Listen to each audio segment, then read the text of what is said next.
in the next couple of months I'm coming back to the farm, and we wanted some ideas on how to increase production and pasture management, and in particular the irrigation side of things.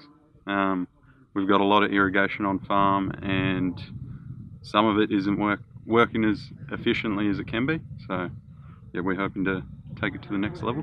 What kind of irrigation are you doing now?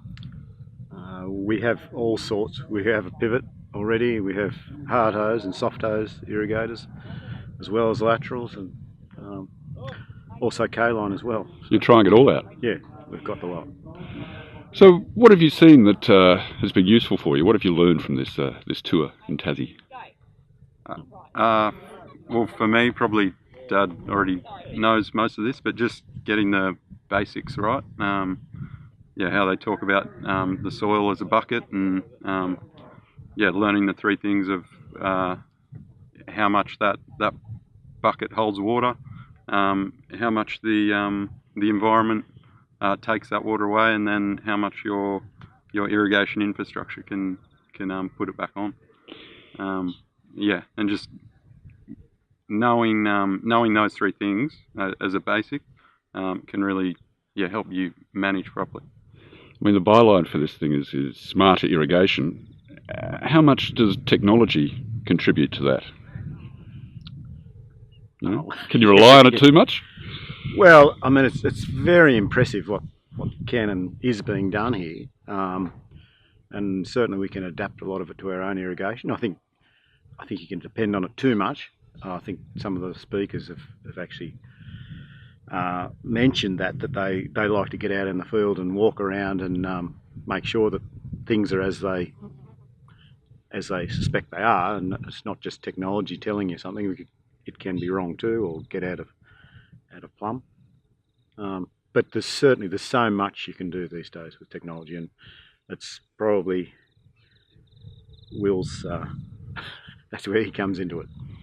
As an engineer, Will, what do you reckon could be done to make a better centre pivot irrigator or some other system that's good for soils?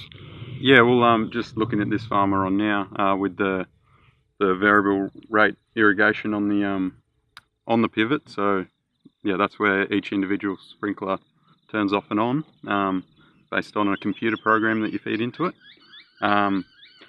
Yeah, picking up that sort of technology that would work really well on our pivot, because it's over more undulating country and laneways underneath and whatnot. So yeah, the technology's out there. Yeah, we just need to get the basics right first, and then we can start using that next level of technology that they've been showing us throughout the week.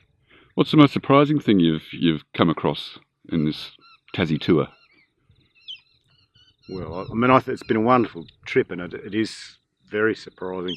I guess all the farms we've been to, I guess it is a little bit selective, but they seem very switched on, and it's very impressive what they're doing. They probably have a little more freedom, I think, to do things than we do where we're from. But, no, it's very impressive. How might it change what you're going to do back in your business? Well, it just shows what can be done. It actually also brings us back to reality a little bit, in some senses. They're talking of probably slightly lower production per cow to what we're used to, and which is probably a lot more manageable, and which it's good to see people aren't just talking about breaking records and competing. I guess everyone's competing, but they're not trying to overproduce from cattle, and it's something that's probably a little more sustainable.